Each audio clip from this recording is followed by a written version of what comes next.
това поведение. Феновете на ЦСКА са на стадиона. Уважаеми зрители, влезнаха да се саморазправят червените фенове. Побегнаха. Сплашени футболисти на Аждот.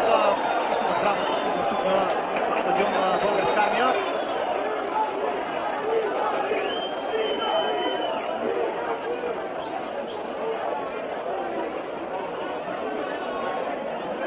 Вижте къде отидоха част от футболистите на Аждот. Това е край на тази среща. Няма да се играе.